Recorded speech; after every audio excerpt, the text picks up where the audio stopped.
path that they're going to follow. So we have some responsibility to show them, some other things, with regard to that and some other paths. So it's not just up to the parents themselves. As a community, we also have a responsibility.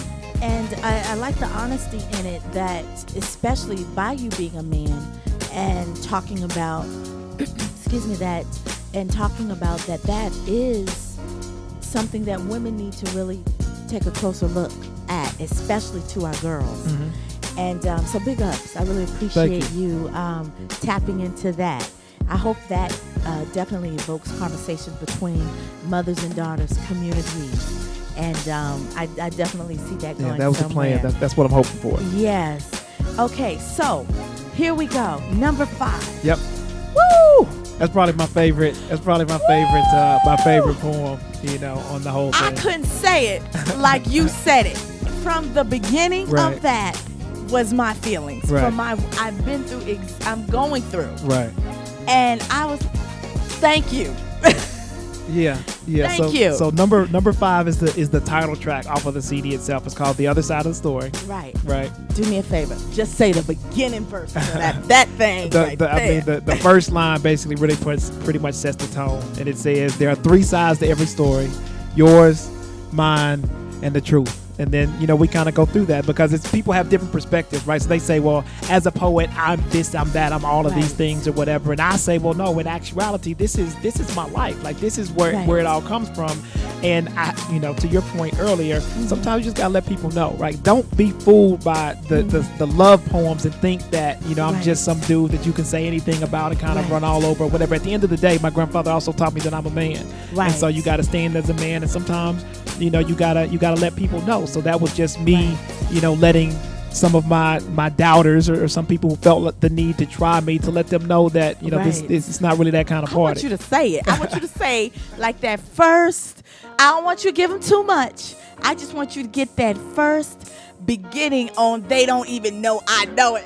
Baby, you can stop right there. Yeah, I mean, it basically kind of goes through his side of the story. It says, his side says that we are both poets. But while he's smiling at me at the open mic spots, he doesn't really like me. He just doesn't know I know it. Stop right there, baby. Say that. I don't know. And I guess it's because whatever, new levels, new devils. Even when you're not going to people want to see you a certain way. And I think I must have just rewind that part right there for people to think, come on now, you think I'm just because I'm smiling too. Sometimes that's a counter move. Right. And that's really kind of the biggest thing, right? Is understanding that, people are going to try you, and don't think that just because I haven't reacted immediately that I don't really understand, what's going on. So, yeah. Sometimes you got to let them know. So, yes, and and then you go on to say, I'm not going to actually repeat it, but then you go on to say about your silence. It's something that you say about your silence. Don't get it twisted, basically. Right. A lot of people take silence to mean weakness, but I'm really saying that it's more confident meekness. And one of the other lines that I use is that a lot of people would say that, I am overconfident in my abilities, but it's very easy to become overconfident when they want you to have no confidence at all, right? So if they're expecting you to have no confidence, then if you show even the slightest shred, then you're overconfident all of a sudden. And so there's no way that you can beat that, right? So you have to be confident in yourself, and whatever else happens. Exactly. Now, I'm going to tell you the one. Now, I'm a woman, and I pretty much do sit straight in my seat. I do. I do. But I'm going to be honest. I kind of leaned back just a little bit and was giving the good old gangster vibe on Like a Bird. Yeah. I love that. Yeah. I love that. So Like a Bird is very interesting. That is a poem that was written. One of the producers of that is a guy named John and Metaphor. They're actually out of Atlanta. They had heard me at an open mic spot, and they were doing some production, and they sent me that track. And that track is interesting because it goes back to what I was saying earlier about how I write. Either I write by something that has experienced, that I've experienced, or something that I'm moved by. Yeah. And so when they sent me that track, obviously the chorus in it has, Like a Bird being written, and that forced me to write about, something that I probably wouldn't have written any other way. And it's just being envious of the freedom that birds have, and we think that because they can fly, that this, that, and the other. But however, if we take a closer look, they have responsibilities just like we have, and so that really kind of forced me to step outside of my element and write about something else. And so I'm really happy that I got that they blessed me with that piece or that project. So great job. Do you have a favorite song on this CD? On that one, my favorite is Other Side of the Story. So definitely just because I was able to get some stuff off my chest, and it was just like it's cool, and I didn't have to talk about love. I could just keep it 100. So that's probably my best on that project. Yeah, well, you know what? That was one of the CDs. The other CD is Not Just the Love Poet. Right. And so now that everyone should totally be clear, unequivocally clear, that you are not just a love poet. Right. Let's talk about some of the songs on there. What's your favorite song on there? So there's a couple, really. I would say the two that are my favorite is one is called Honesty, Honestly. And that is a poem that basically is written from a male's point of view, where you get into the situations with females and they say, and you're like, look, I'm at a point in my life where I'm not really trying to go down this relationship path.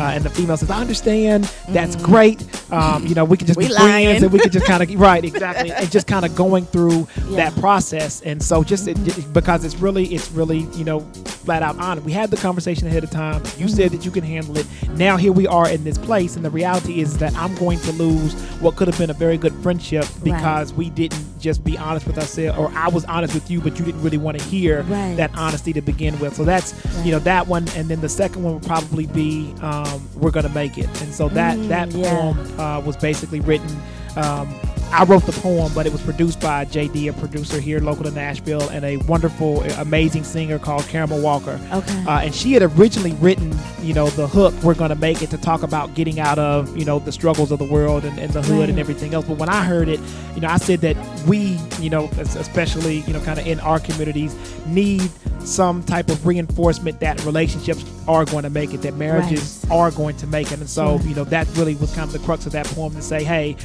1 out of every 2 marriages are supposed to end up in divorce, but that doesn't have to be our truth. We can change that, and if we commit to ourselves that we're going to do this, then we can make it. So those are probably my 2 favorite on that. Yeah, the other one, and I don't know the name of it, and oh my goodness, this is, and I'm going to talk to you offline on this, because I just see this. You need to make a video. This needs to be a video. Right.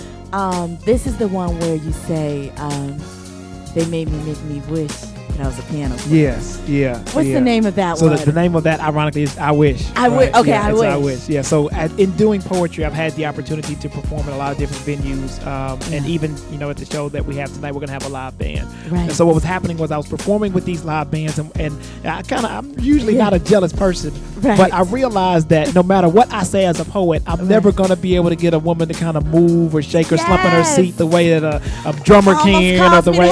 Exactly. Yes. And so I kind of wrote this piece where I'm just like, I envy, that. Obviously, it's great being a poet, but I envy the fact that a drummer can do something to make a woman, bounce her toes, and a piano player can do this and kind of make a shiver go down her spine. So that poem was kind of my hating poem on the musicians, with regards to a poet's perspective. But it showed a lot of love, though, in the same token. It did.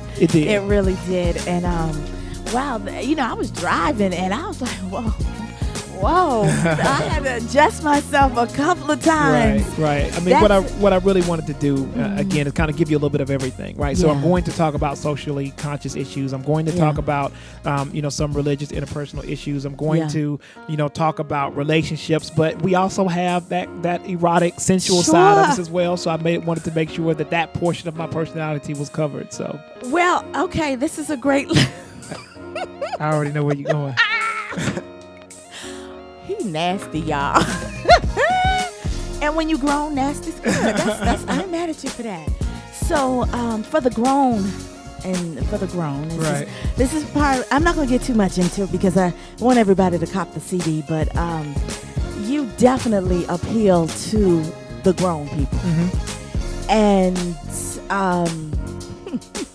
I can't even get my words right just thinking about some of the things that you say on your pieces. But again, that just relates to your your creative ability to use words metaphorically and similes and creative. You're just so creative. Right, and it's like we said earlier, you know, there's been a lot of erotic pieces written. There's been a lot of sensual pieces, relationship pieces.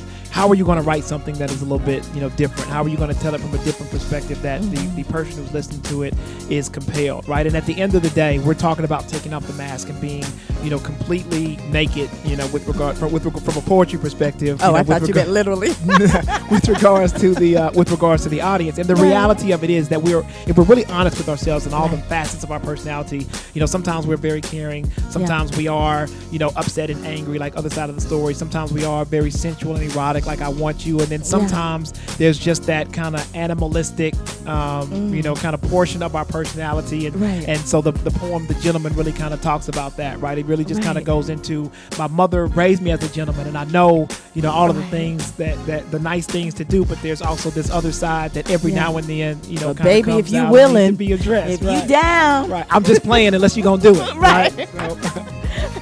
Right, I'm not serious unless you are. right, exactly. But that's the great thing about being an adult. That's the great thing. And when I say adult, you're an adult at 21 or 18 or what have you. But as you start to get a little older in your 30s and up, that's the great thing. You can embrace those different elements of your life. Right. And the older you get, you just continue to embrace them. And I think that you stop fearing them. And what did you say? You say that, let me see if I can recall it. I know I'm going to mess it up a little bit, so step right in. But you say that you didn't even know you could be the woman. Right. That you didn't even know you had that in you. Right. I'm about to reintroduce you know, to a whole nother woman because you didn't even know she existed until you met me. So and a lot of times that's the case, right? A lot of times we have a lot of some of these things kind of in our personality, and it takes someone else to be able to bring them out. So and that's really kind of what it's been my experience. I know that when I was in high school, I was very shy. You know, it didn't really was nervous around talking to women or whatever. It just became getting older and somebody bringing me out of my shell. So if it can happen in that aspect of our lives, it can help. It can happen in other aspects, you know, of our lives. So you see me keeping on going, right? Wow. Well, you know what? I know that we got to wrap this up because y'all, he gotta get ready for his show. He gotta get ready, get his mind right, and get ready to give the people something new and fresh. What do you want people to take away from the CD? So the biggest thing I really think is just kind of the diversity and the versatility, right? In the CDs themselves, I wanted to make sure that there was something for everyone, right? So there are some life lessons that, you know, a couple of teachers want to use in their classroom. So there's some life lessons that we talk about that kids need to hear, whether it be Letter to the Hip Hop MC or 12.